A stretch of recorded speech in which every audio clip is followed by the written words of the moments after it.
नमस्कार साथियों, मैं मुकेश कुमार परिहार यूथ एकेडमी के यूट्यूब चैनल पर आपका हार्दिक अभिनंदन करता हूं, स्वागत करता हूं, वंदन करता हूं। आज हम पढ़ रहे हैं मेंसुरेशन, और आज नहीं, पिछले कई दिनों से हम मेंसुरेशन पढ़ रहे हैं।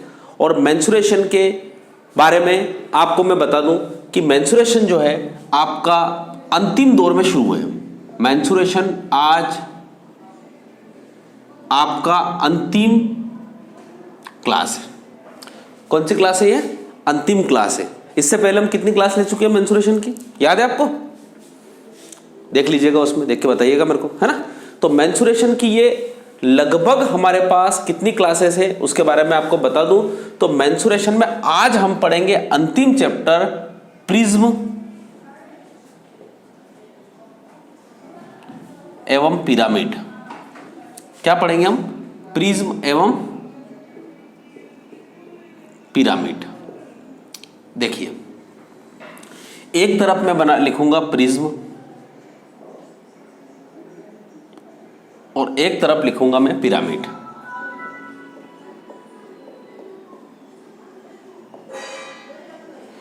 प्रिज्म और पिरामिड मेंसुरेशन का सबसे लास्ट है।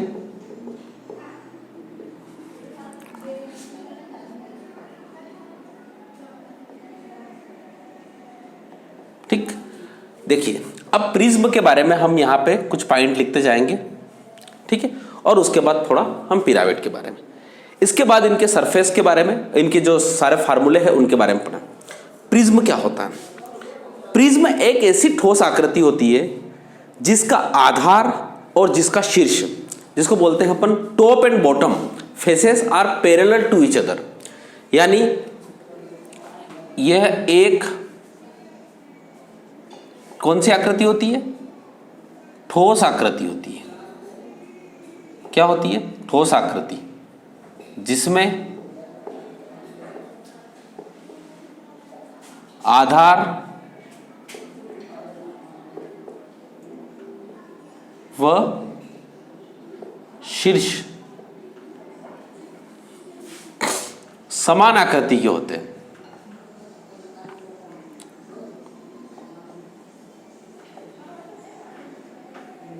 के होते हैं।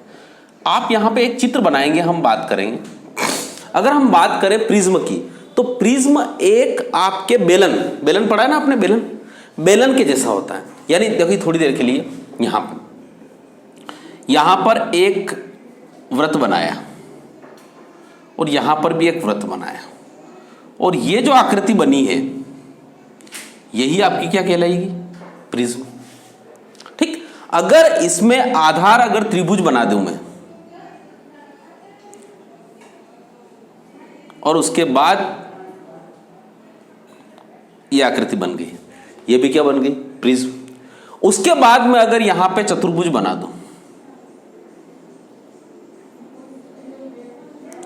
और उसके बाद यहां पर जो आकृति बनती है, यह इस प्रकार की जो आकृति बनती है, यानी दोनों तो आकृतियां एक जैसी हो गई।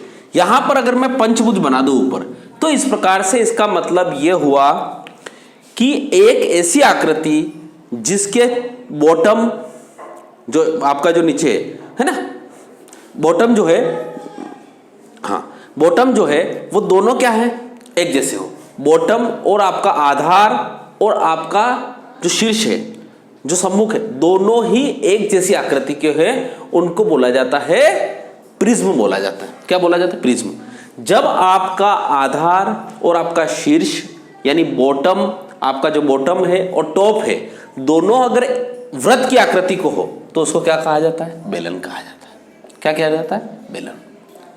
बट अगर बेलन की जगह त्रिभुज हो, चतुर्भुज हो, पंचभुज हो, षटभुज हो, सप्तभुज हो, अष्टभुज हो, या कोई भी आकृति हो, उस प्रकार की आकृति हो, तो फिर उसको कोई नाम न देकर उसको क्या नाम दिया जाता है? प्रिज्म का नाम दिया जाता है। ठीक है, इसका मतलब यह हुआ कि एक ठोस आकृति जिसमें आधार व शीर्ष समान आकृति के हो, प्रिज्म कहलाता है। क्या कहलाता है? प्रिज्म कहलाता है। ठीक है, अब इसमें भी वही तीन चीजें होती है। देखिए यहां पे वही वक्र पृष्ठ,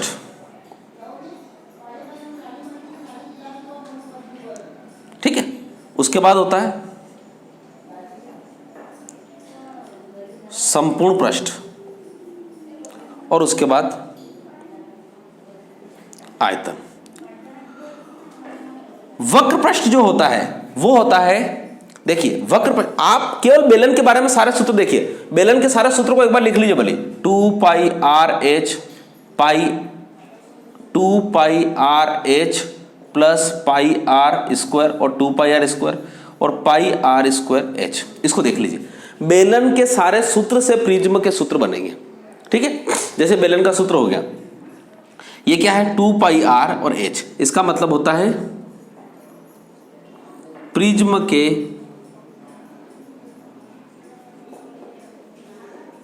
आधार की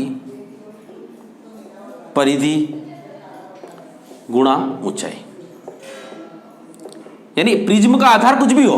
अब आधार अगर वृत्त होगा तो वृत्त की परिधि, आधार अगर त्रिभुज होगा तो त्रिभुज की परिधि, आधार अगर चतुर्भुज होगा तो चतुर्भुज की परिधि, आधार अगर पंचभुज होगा तो पंचभुज की परिधि, आधार जो भी होगा, आधार जो भी आकृति होगा उसके आधार की परिधि गुणित ऊंचाई आपका प्रिज्म का वक्र पृष्ठ होगा, ठीक है। इस वक्र पृष्ठ को हम कर्व भी बोलते हैं इंग्लिश में,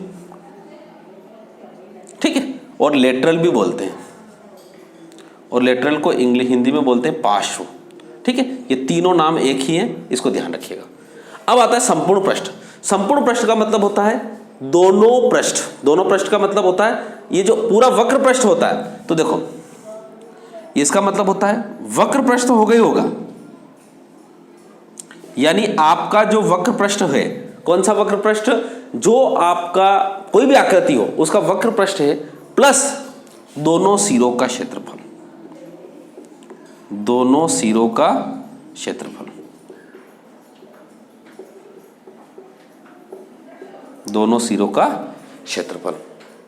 उसके बाद बताते हैं हम आयतन। ऊंचाई, तो ये ऊंचाई है ना, ये ऊंचाई इस प्रकार से h। अब यहां पे आयतन देखिए, आयतन क्या होता है पाई आर स्क्वायर, यानी इसका मतलब होता है आधार का क्षेत्रफल गुणित ऊंचाई, ठीक। तो ये हो गया आपका सबका। अब देखो यहां पे, तो यहां मैं अब रब कर देता हूं, यानी ये आपने जो बेलन के फार्मूले पढ़ाए थे, और बेलन के फार्मूले भी मैंने इसी प्रकार से पढ़ाए थे आपको, तो जो बेलन के फार्मूले पढ़ाए थे उसी के आधार पर मैं आपको यहां पे प्रिज्म के बारे में बता रहा हूं। तो प्रिज्म, अब प्रिज्म एक ऐसी आकृति हो गई, कुल मिला के अगर मैं बता जाऊं तो बेलन जो होता है वो एक प्रिज्म ही होता है, पर बेलन को हमने एक स्पेसिफिक आकृति के कारण पढ़ा है, ठीक है। अगर आपके पास एक सवाल आ जाए, चलो पिरामिड अभी छोड़िए, इसके बारे में एक सवाल आ जाए, एक ऐसा सवाल आ जाए कि जैसा एक वर्ग है, ये वर्ग हो गया, और एक और वर्ग इधर बन गया, ये देखो ये वर्ग एक ये, और आपको पता है ये इसके क्षेत्रफल, ये यहाँ पे, ये इसके यहाँ पे, ये इसके यहाँ पे, ये इसके यहाँ पे, ये आकृति बन गई। आकृति देख रहे हो ना, चौकुट डब्बा, ये आकृति बन गई। अब इसमें बोल दिया कि इसकी 4 सेंटीमीटर, और ये यहाँ से लगाकर यहाँ तक की इसकी क्या हो जाएगी, ऊंचाई हो जाएगी, ठीक है, ये ऊंचाई हो जाएगी, और ये यहाँ से लगाकर यहाँ तक क्या हो जाएगी, इसकी 4 सेंटीमीटर, ये 4 सेंटीमीटर, 4 सेंटीमीटर। तो बताइए एक ऐसा प्रिज्म का आयतन ज्ञात कीजिए जिसकी ऊंचाई 10 सेंटीमीटर हो, कितनी सेंटीमीटर हो, 10 सेंटीमीटर हो, और ध्यान रखिएगा, और उसके आधार जो होता है एक वर्ग का आकार का होता है, जिसका क्षेत्रफल जिसका प्रत्येक भुजा कितनी है, 4 है। तो आपको कुछ नहीं करना है, आधार का क्षेत्रफल, आधार का क्षेत्रफल मतलब होता है वर्ग का क्षेत्रफल, वर्ग का क्षेत्रफल कितना होता है 16, 4 का वर्ग 16, और उसके बाद इसकी ऊंचाई कितनी होगी 10, तो 16 और 10 का गुणा कितना होगा 160, तो 160 सेंटीमीटर क्यूब या 160 मीटर क्यूब, बस ये हो गया आपका काम। तो इस प्रकार से प्रिज्म की सारी चीज हम निकाल सकते हैं, ठीक है। चलिए अब हम बात करते हैं पॉलीगॉन के बारे में, पिरामिड के बारे में। अब हम पिरामिड की जो आकृति पढ़ते हैं, वो पिरामिड की आकृति कैसी होती है, आप तो शंकु को ले, देखिए जब आपको प्रिज्म पढ़ना है तो आपके पूरे दिमाग में बेलन होना चाहिए, और जब हम पिरामिड पढ़ते हैं तो आपके दिमाग में शंकु होना चाहिए। ये शंकु हो रहा, ये शंकु, ठीक। और इसमें शंकु में बात करें तो इसमें जो शंकु होता है उसमें क्या होता है, परिधि होती है पाई आर, वक्र पृष्ठ क्या होता है पाई आर एल, और pi R L plus pi R square, और आयतन होता है 1/3 पाई आर स्क्वायर एच। इन तीनों फार्मूले से पिरामिड के फार्मूले बनेंगे। अब यहां पे आकृति क्या है? वृत्त है। यहां पर कुछ भी हो सकता है, त्रिभुज हो सकता है, चतुर्भुज हो सकता है, ठीक है। तो ये क्या हो रहा है? ऐसा ठोस जिसका आधार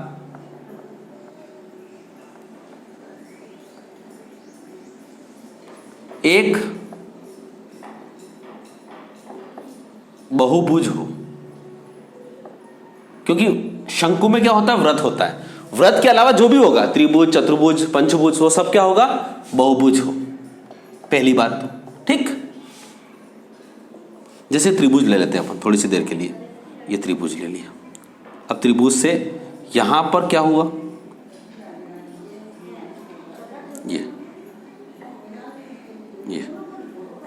ये इस प्रकार से, ये इस प्रकार की बनी आकृति क्या कहलाएगी आपकी? ये पॉलीगन हो गया आपका, ये सॉरी पॉलीगन क्या, पिरामिड हो गया दूसरा। अब दूसरी क्या होगी? इसके जो फेसेस होते हैं, इसके जो फेसेस मतलब होता है फलके होती है, त्रिभुज की आकृति की होती।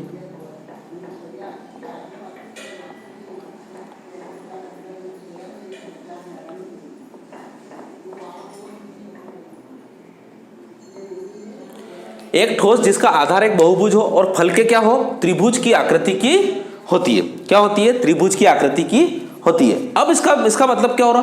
और यहां से ये जो कहलाएगी, यहां से यहां तक की जो आकृति कहलाएगी, ये आपकी एच कहलाएगी और ये आपकी एल कहलाएगी, तिर्यक ऊंचाई। और यही आपकी यहां पे क्या कहलाएगी? बस ये सारी चीजें रहती है, ठीक। और ये यहां पर जो भी होगा उसकी भुजाएं कहलाएगी। जैसे ये त्रिभुज है तो त्रिभुज की भुजाएं कहलाएगी। तो इस प्रकार से यहां होती है। इसमें भी वही होता है,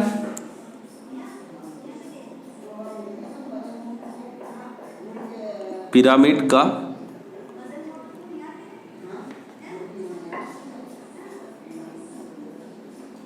वक्र पृष्ठ।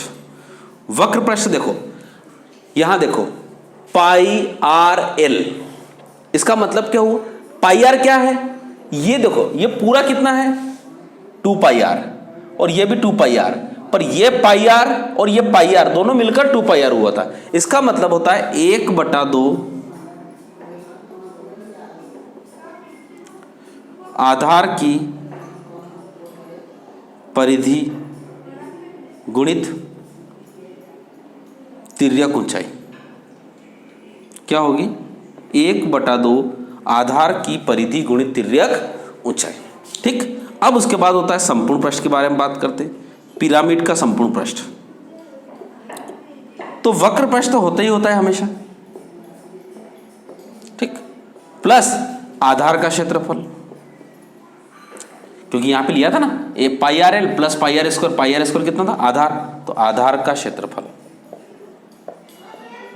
ठीक। और उसके बाद होता है आयतन। तो आयतन वही 1/3 आधार का क्षेत्रफल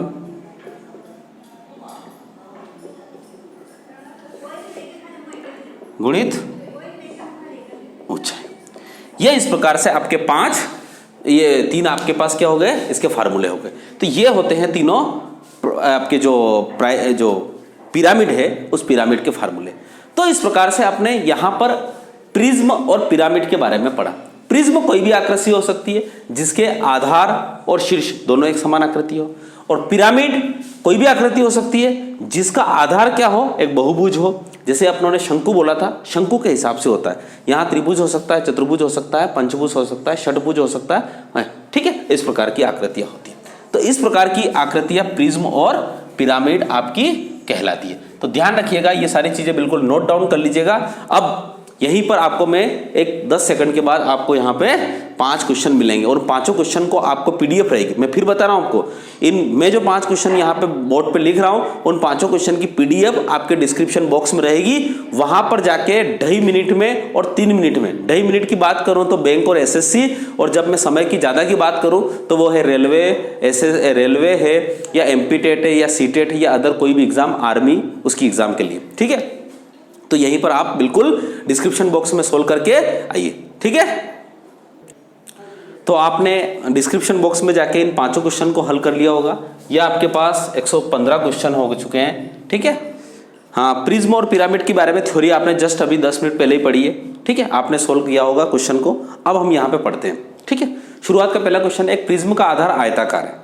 यानी एक प्रिज्म क्या है, जिसका आधार क्या है, आयताकार है। आयताकार मतलब होता है ऐसा है, ठीक। ये प्रिज्म का आयत, ठीक है, जिसकी भुजाएं 8 व 10 सेंटीमीटर है, यानी 10 और ये 8 सेंटीमीटर। तो ऊपर भी इसका ऐसा कैसे आकार होगा और उस प्रकार से ये आकृति बनेगी, इस प्रकार से यूं बनेगी आकृति। तो यदि उसकी ऊंचाई 12 सेंटीमीटर हो, ऊंचाई मतलब होता है यहाँ के बीचले बिंदु से यहाँ के बीच की बिंदु, ये ऊंचाई कितनी होगी, 12 सेंटीमीटर होगी। तो इसका आयतन क्या होगा, तो आपको पता है प्रिज्म जिसका आधार और जिसका शीर्ष दोनों अगर एक ही आकृति हो तो उसको प्रिज्म बोलते हैं। और प्रिज्म का आयतन क्या होता है, आधार का क्षेत्रफल। क्या होता है, आधार का क्षेत्रफल गुणित ऊंचाई। और अब आधार के क्षेत्रफल के बारे में बात करें तो आधार का क्षेत्रफल किस क्या है, इसका आयत। और आयत का क्षेत्रफल क्या होता है, लंबाई गुणित चौड़ाई। यानी कितना हो गया, 10 गुणा 8। और ऊंचाई कितनी है, ऊंचाई कितनी दे रखी है उसने, 12, ठीक। तो 12 8 96, 96 मतलब 960 सेंटीमीटर क्यूब। ये हो गया आपका आयतन 960 सेंटीमीटर क्यूब। आया समझ में, बस इतने सिंपल सिंपल से सवाल है, कहीं कोई दिक्कत ही नहीं। चलिए बढ़ते हैं हम हमारे अगले क्वेश्चन की तरफ। अगला क्वेश्चन है हमारे पास, एक ठोस प्रिज्म का आधार त्रिभुजाकार है। कोई बात नहीं, त्रिज्म है तो त्रिज्म, ये रहा त्रिभुज साहब, ये तो ये उधर भी क्या होगा, एक त्रिभुज होगा। ये इस प्रकार से होगा एक आकृति, ये इस प्रकार की आकृति होगी, ठीक है।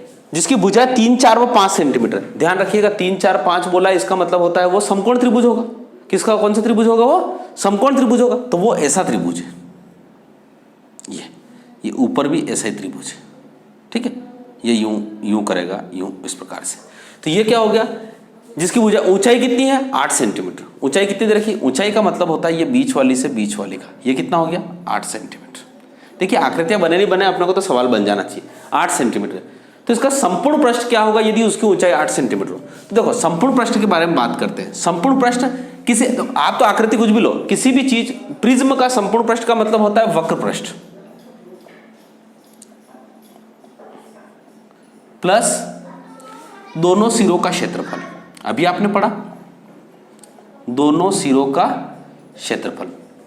अब आप देखो, आप वक्र पृष्ठ क्या होता है, वक्र पृष्ठ होता है आपके आधार का परिमाप गुणित ऊंचाई। तो आधार का परिमाप, आधार का परिमाप गुणित ऊंचाई प्लस दोनों सिरों का क्षेत्रफल।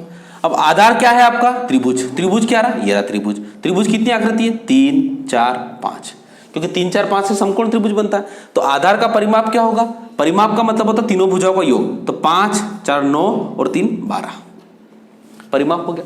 ऊंचाई कितनी है उसकी, 8, तो ये लिख दिया 8, ठीक। प्लस दोनों सिरों का क्षेत्रफल। तो दोनों सिरों क्या है, त्रिभुज है। तो दोनों सिरों अगर त्रिभुज है तो त्रिभुज का क्षेत्रफल क्या होता है, 1/2 आधार गुणित ऊंचाई, यानी 4 गुणा 3। और दोनों का बात कर रहे हैं तो 2 का गुणा, दोनों सिरों का क्षेत्रफल। ये हो गया, 2 से 2 कटा, 12 8 96, 4 तिया 12 और 96 और 12 हो गया 108 सेंटीमीटर स्क्वायर। ये आपका उत्तर हो गया 108 सेंटीमीटर स्क्वायर। कहाँ दिख रहा है मेरे को, ये रहा 108 सेंटीमीटर। और इसका कितना आया था, 960 सेंटीमीटर क्यूब। आया समझ में, बहुत सिंपल है, कहीं भी कोई दिक्कत नहीं है, क्योंकि आप सब पढ़ चुके हैं, त्रिभुज पढ़ चुके हैं, चतुर्भुज पढ़ चुके हैं, वृत्त पढ़ चुके हैं, है ना। तो इस प्रकार से कहीं कोई दिक्कत नहीं होगी। चलिए अब हम आगे चलते हैं हमारे पास।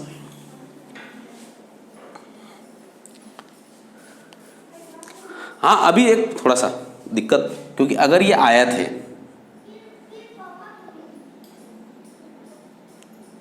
तो आयत से तो घनाभ बनता है, ये ना घनाभ, ये ना घनाभ, बस यही हो गया। और क्या करना है इसमें, तो घनाभ भी आपका क्या हो गया, एक प्रिज्म हो गया, जिसमें ऊपर के दोनों पृष्ठ क्या होते हैं, आयत होते हैं। अगर दोनों वर्ग हो तो क्या हो जाएगा, घन हो जाएगा। तो कहीं कोई दिक्कत नहीं। अगला, एक ठोस पिरामिड। अब यहाँ पे 2 तो प्रिज्म के क्वेश्चन है और 3 पिरामिड के क्वेश्चन हमने लिए। अब पिरामिड में क्या होता है, पिरामिड के बारे में, शंकु को देखो आप, पिरामिड के लिए हमने आपको सूत्र पढ़ा चुके हैं। अब यहाँ देखिए, एक ठोस पिरामिड का आधार समषट भुजाकार है।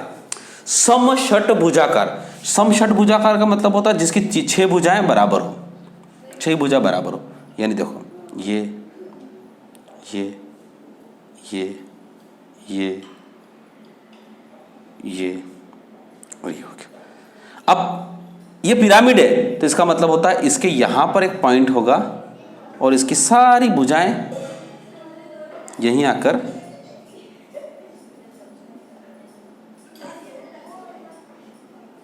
ये इस प्रकार से ये हो गया। ये क्या हो गया आपका पिरामिड होगा। एक ठोस पिरामिड का आधार समषटभुजाकार है जिसकी प्रत्येक भुजा 6 सेंटीमीटर, यानी ये 6, ये 6, ये 6, ये 6, ये 6, ये 6 सेंटीमीटर तथा ऊंचाई कितनी है 10 सेंटीमीटर, 10 सेंटीमीटर। ठीक है, तो उसका आयतन क्या होगा? तो आपको पता है आयतन क्या होता है इसका। किसी भी पिरामिड का आयतन होता है 1/3 गुणित आधार का क्षेत्रफल गुणित ऊंचाई होता है। यही किसी भी पिरामिड का क्षेत्रफल यही होता है।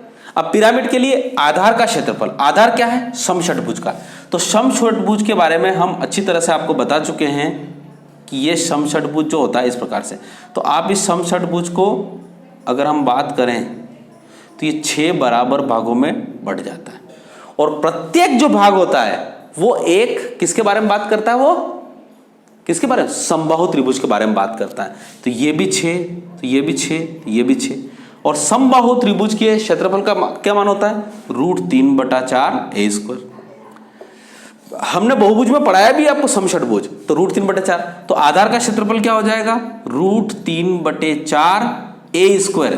a² का मतलब होता है 6 का वर्ग। समझ पा रहे हो? गुणित ऊंचाई, ऊंचाई कितनी दे रखी है उसने 10। बस यही सवाल है और क्या, खत्म। अब यहां पे काट लो इसको, 6 2 से आपका कट जाएगा, 2 5 10। यहां पे कितना हो रहा है √3/4 गुणित 6 6 36, 36 में किया तो 12 गुणा 5। ठीक है, हो गया। तो कितना हो गया आपके पास, हुआ नहीं हुआ? देखो फिर से देखिए, चलो 1 मिनट रुको, यहां से काटने के बाद आपको ये क्या हो रहा है 1/3 आधार का क्षेत्रफल, आधार का क्षेत्रफल एक √3/4 पर ये कितने हैं, ये भी थोड़ी सी गलती हो गई, ये 6 बार है ना साहब।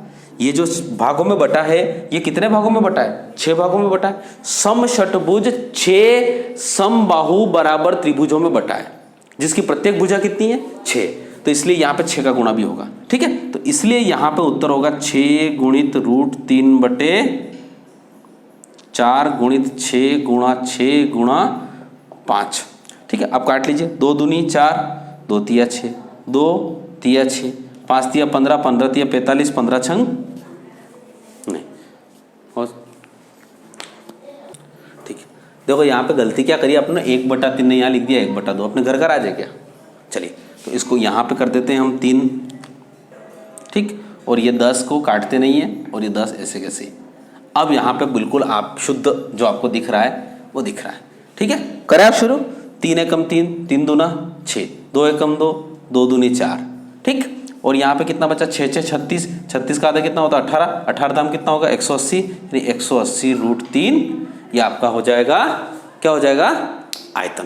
तो 180 √3 सेंटीमीटर क्यूब आपका उत्तर हो जाएगा 180 √3 सेंटीमीटर क्यूब। तो ये चीजें ध्यान रखिएगा, बड़ी सिंपल सी छोटी सी चीजें हैं जो कि हम आपको शुरुआत में बहुभुज में भी पढ़ा चुके हैं। ठीक है, समझ पाए आपको? चलिए आगे चलते हैं हम हमारा क्वेश्चन नंबर 114। एक पिरामिड का आधार 4 सेंटीमीटर भुजा का एक वर्ग है, इसका मतलब होता है सारे क्या है वर्ग है, तथा ऊंचाई 6 सेंटीमीटर हो तो उसका आयतन क्या होगा।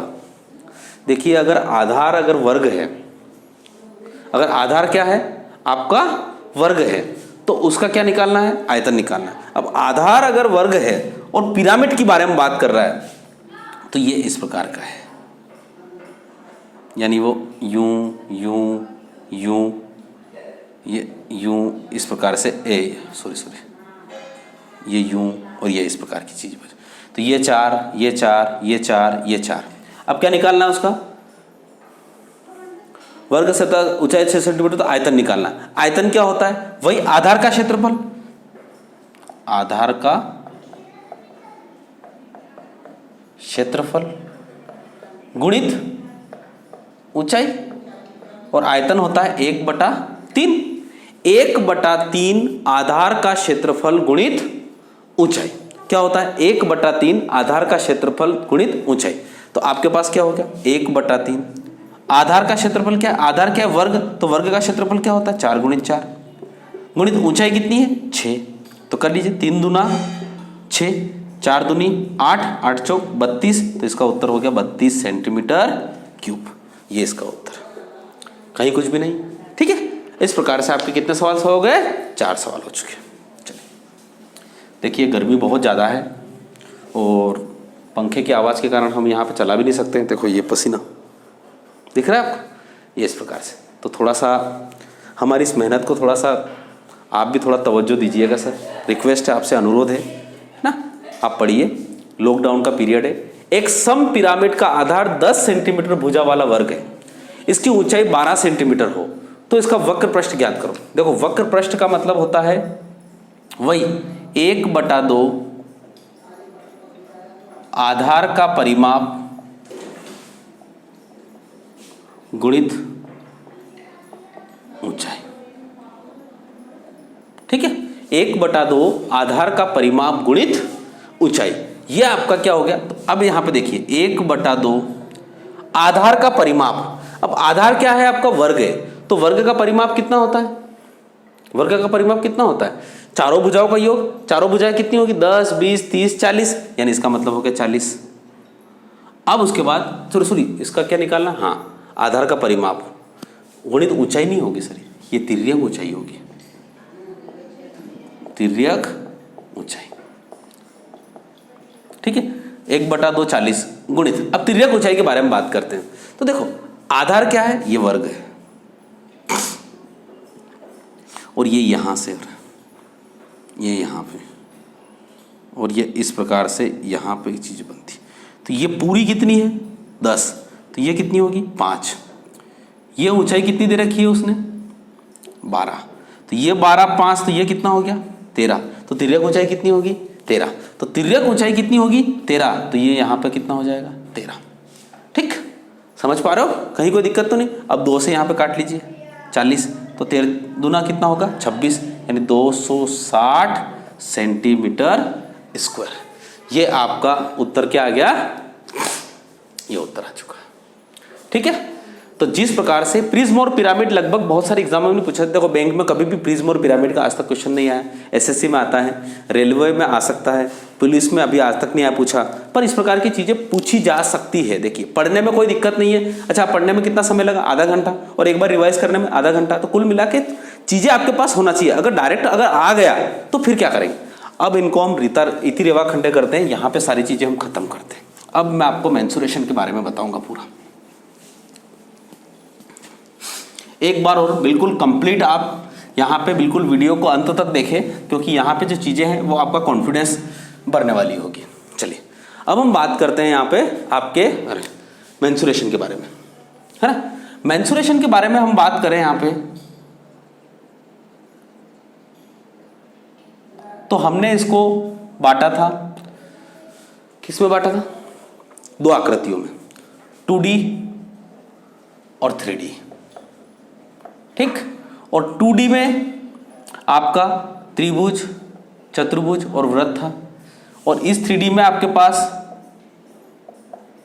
बहुभुज के साथ था घन, घनाभ, बेलन, शंकु, गोला, प्रिज्म और पिरामिड। और यहां पर हम बात करते हैं तो टोटल क्लास जो हो चुकी है आपकी, टोटल क्लास आज की इंक्लूड कर दी जाए तो 18। कितनी हो जाए? आज की 18। इन 18 क्लास में से हम 115 क्वेश्चन ऑब्जेक्टिव पढ़ा भी चुके हैं आपके इन सभी में।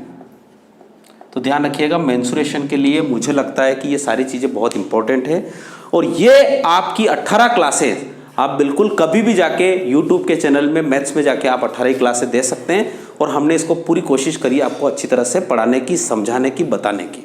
कहीं आपको किसी बुक की जरूरत नहीं है, कुछ भी नहीं है। ये आपके 115 क्वेश्चन आपके लिए काफ़ी होते हैं। हाँ, जब भी हम आपके प्रैक्टिस पेपर लगाएंगे और प्रैक्टिस की चीज़ करेंगे तो वहाँ पे मेंसुरेशन के और क्वेश्चन आएंगे, उनके बारे में हम और चीज़ें पढ़ेंगे। ठीक है, तो हमने मेंसुरेशन को यहाँ पर पूरी तरह से, आपका आज की तारीख में मेंसुरेशन खत्म हो चुका है। मेंसुरेशन की 18 क्लासेस में हम 115 ऑब्जेक्टिव क्वेश्चन के साथ, थ्योरी के साथ सारी चीज़ों को हम पढ़ा चुके हैं। बिल्कुल आप पढ़िए, और मेंसुरेशन बहुत इंपॉर्टेंट चीज़ होती है। ठीक है, तो आपका बहुत बहुत धन्यवाद, थैंक यू सो मच। और ये सारी चीज़ें पढ़ी, और इस गर्मी में और लॉकडाउन में हमारे साथ बने रहने के लिए आपको, है ना। Okay, thank you so much. जय हिंद, जय भारत।